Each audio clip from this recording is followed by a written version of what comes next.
Locked and loaded, bootstrap. Kicking off the deep dive into the first of the four horsemen of interstellar mobility. Hashtag Project Ghost Current, gravimetric slip bubble propulsion. You're not flying through space. You're not flying in space. You're flying around it. Section 1, Core Theory. Ghost current propulsion is based on the hypothesis that inertial coupling, the glue that binds objects to the space-time substrate, is not absolute, but can be weakened or neutralized via controlled gravimetric interference. Key premise: gravity is not a force. It is the curvature of spacetime. So if we can flatten or redirect local curvature, we may decouple from the inertial fabric itself, rather than pushing through space like a rocket, which fights against the stickiness of spacetime. This drive creates a slip bubble where the craft exists in a dynamically flattened, inertially neutral zone, allowing it to glide through spacetime without resistance. Physical principles. 1. Einstein's general relativity.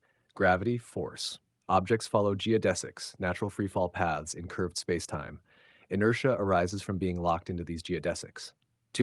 Bootstrap expansion. Gravimetric phase cancellation. What if you could locally nullify or redirect curvature? Think noise-canceling headphones, but for spacetime tension. Use generated gravity waves to interfere with Earth's sun's ambient gravitational field.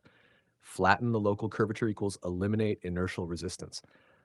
3. Result slip bubble. Inside the bubble, mass does not experience normal inertial drag.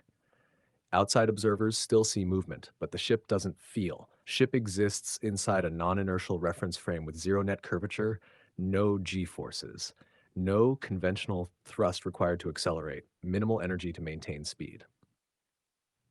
Key concepts: term, meaning, slip bubble, a local null zone of spacetime curvature, gravity-neutral shell. Geodesic rewriting, forcing your path through spacetime to become effortless by modifying the geometry. Inertial decoupling, breaking the ship's mass free of its native reference frame. Gravimetric interference field, artificially generated field designed to destructively interfere with external gravitational fields. Pseudomath primer. Before we get into full derivations, that'll be in section 2, long math, here's the conceptual flow. Start with the Einstein field equations, EFE, g mu nu plus lambda g frac 8 pi g g c4 mu.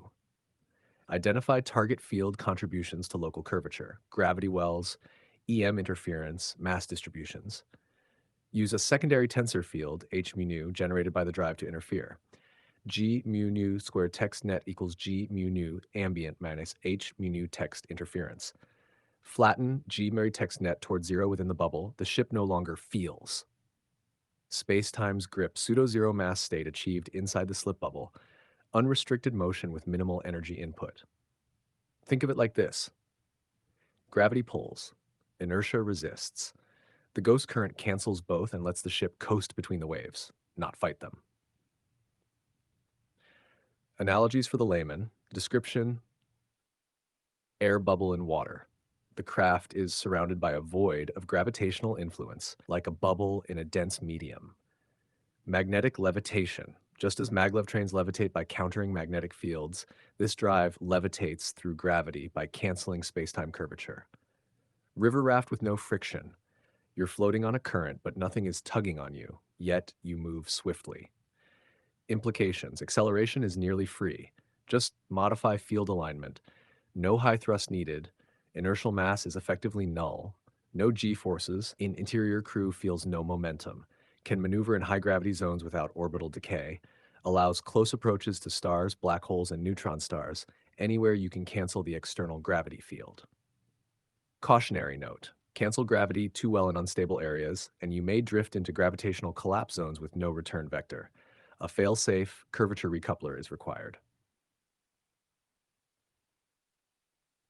Next section preview, engineering concept. We'll now begin section 2, long math, with full field derivation showing how the gravimetric interference field is calculated, balanced, and deployed. After that, we hit section 3, engineering, designing the coils, field emitters, onboard AI stabilizer, and reactor geometry that powers this beast.